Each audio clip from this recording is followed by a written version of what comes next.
It's kind of a funny story. My name is Albert Rios. I actually became a fighter at a corner of a gasoline station. One of my friends, he actually fought on the last card for Affliction. His name's Savant Young. He asked me on the gasoline corner if I was interested in MMA, and I was like, hey, well, what's MMA? And he was just like, oh, it's a combination of boxing and kickboxing and everything. And then he just invited me to his backyard, and from there he just started training me every day, and then ended up taking me to new spots. Ended up at like Body Shop, Sub Fighter, and then from there just kind of the ball just kept on rolling. But, how long ago did he invite you in his backyard and all that? about like 7 years ago. Wow. Yeah, it was kind of weird. It's just that I was playing baseball in college, and then I kind of stopped playing, so I had you had that spare time where you play baseball the whole afternoon, and then after I stopped playing, I asked him, I told him I was just going to the gym, and he was just asking me, oh man, you gotta get rid of those weights, man. You gotta start doing something productive. And then I was like, all right, cool. And then he's like, that's how everything just snowballed from there. It's kind of funny. Now when I just fought for the Affliction, it's kind of like, wait a minute, look where I ended up at, So it's kind of funny. What did you think of your fight last night? Is there anything you would have done differently? Yeah, the fight last night was pretty tough. I mean, I was expecting a really tough fight with Antonio. He was a really good fighter. Maybe what I could have done differently is, maybe gone for a little bit, change my levels a little bit more when I was striking, and when I took him down to kind of sit in half guard a little bit more, because when I kept on passing to a side mount, he kept on just getting right back up, and I didn't get to control him too much on the ground, which is like, we're a little bit more on my strong point, so we ended up just standing most of the time in the fight, which was good though, made for an exciting fight. So, I'm happy that I came out with the win. So, everyone, once you come out with the win, it makes everything a little bit better. How many more fights do you have left on your Affliction contract, and what do you see happening next? I have 2 more fights left on my Affliction contract. Right now, I don't know. I got to talk to my trainers, my coaches, managers, to see what's expected for me next. I always wanted to fight in Japan, and I was talking to one guy about fighting in Japan, and there's other options open, just because Affliction has that that great contract where it's open, so you can fight anywhere else. So from there, I don't know, I'm probably gonna just take a couple days off and figure it out, and then talk about what's gonna go on in the future. What other organizations have you fought for, and how do they differ from Affliction? I fought for Pro Elite, Elite XC, even in Guam, which is PXC. I fought a bunch of different places, but Affliction, it's a great organization. They take care of you, top, just like roll out the red carpet for all the fighters. We had great press conferences. We had, the way they treated us. They took care of us in a nice hotel.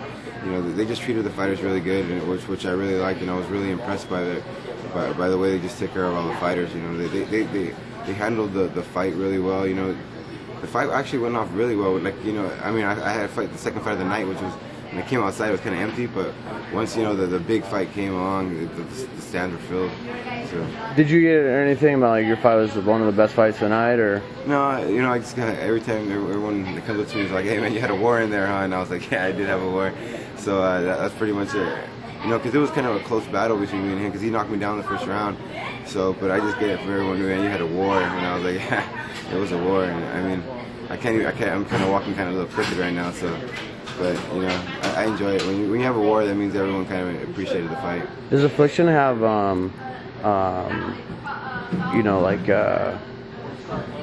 anything like a fight bonus or knockout or anything like that, like some of the UFC does, or? I'm sure they do. I'm not sure what's going. I know they give knockout bonuses and stuff. I'm not sure what they do. I know for my fight we didn't have any kind of knockout bonus or anything. But every fighter, regardless of what, tries to go for the knockout. And man, you know what? Last night there was a lot of knockouts. There were a lot of quick fights. I kept on looking at the screen and I was like, wow, these people are just banging it out.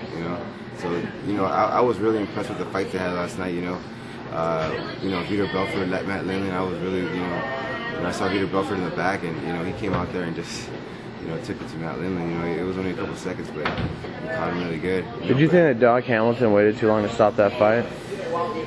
I don't know. You know what? Because I don't think so. Because when he first knocked him down, Matt Lindland looked like he was coming up for a single, and so I think that's why Doc Hamilton kind of just let it go for a little while.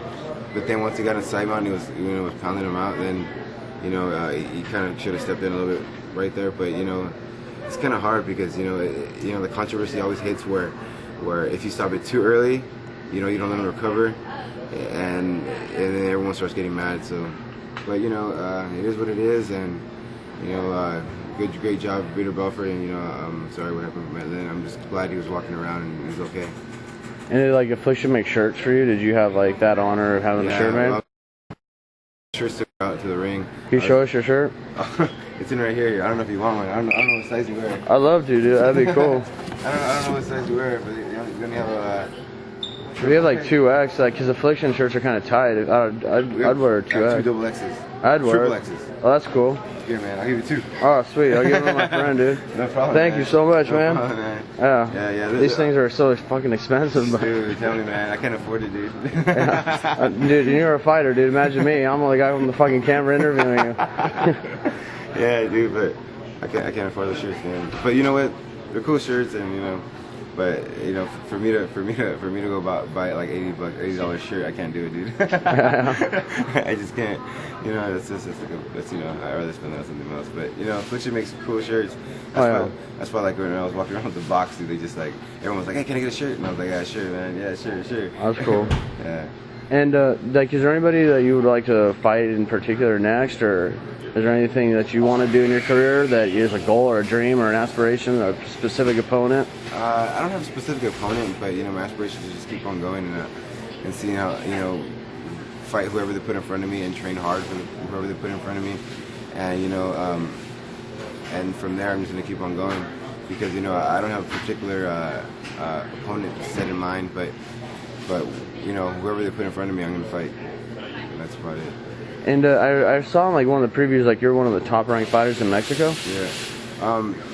That's the kind of story behind me and the kid that fought. We were both ranked #1 in Mexico, and we were supposed to fight we were supposed to actually fight like a year ago, and he was actually #1. He was actually ranked #1 by all of Mexico, and then I took the belt over there, and then we were actually supposed to fight for the top ranked contention, but we ended up fighting a kind of a bigger scale, with Affliction and everything. Because when we were supposed to fight down there, it's a show that covers all of Mexico, and they have a lot of publicity in Mexico, but this one had like national publicity, so worldwide too. Worldwide publicity. So for me and him, it was just a great opportunity. And we talked. We were at the bar last night, and we were talking about like how we both got a lot of exposure out of this, from fighting. Because it was actually his first time in Mexico, fighting the first time in Mexico. So now a lot of doors open for him, a lot of doors open for me, fighting on this kind of a level. So we're both gonna take advantage of it and keep on going from there. And the last question is like, what's MMA like in Mexico? Because like I've seen like video of like pro wrestling in Mexico, and it's like, dude, they're throwing chairs in the ring and shit. Kids are rioting. It's like insane. They're wrapping you in like barbed wire. Now it's insane. So what's like an MMA like? Actually now like. They have like these venues. There's a couple shows out there that they sell out the stadiums out there because I don't know what it is about Mexico, man, but they just love fighting.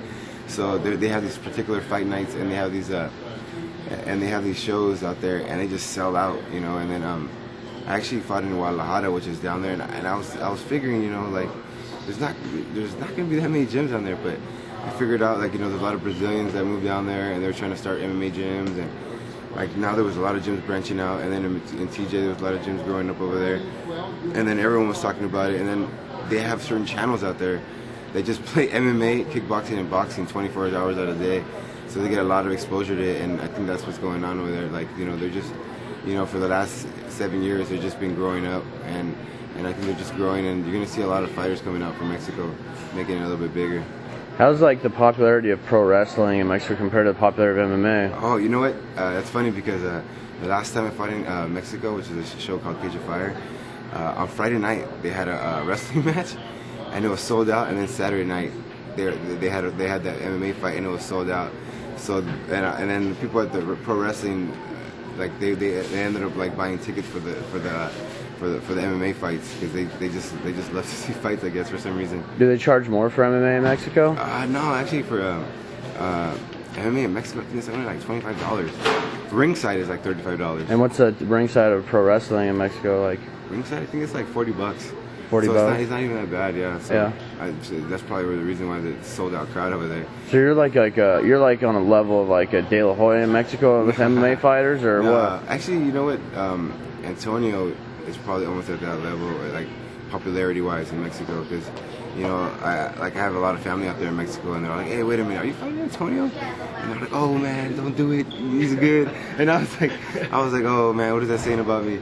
But he's you know, he has a lot of popularity out there, and then we actually got a lot of coverage, you know, through a lot of media, a lot of Mexican media, for this fight and for the other fights. So, you know, it just like when we were at the media day, it just kind of just came out of nowhere where we're getting a lot of media just because, you know, we were you know, he was in Mexico and then I was, you know, Spanish speaking from over here in Los Angeles. So, you know, a lot of publicity came about from that fight. So, you know, it was great opportunity for both of us to kind of just a little bit shine in the Mexican market.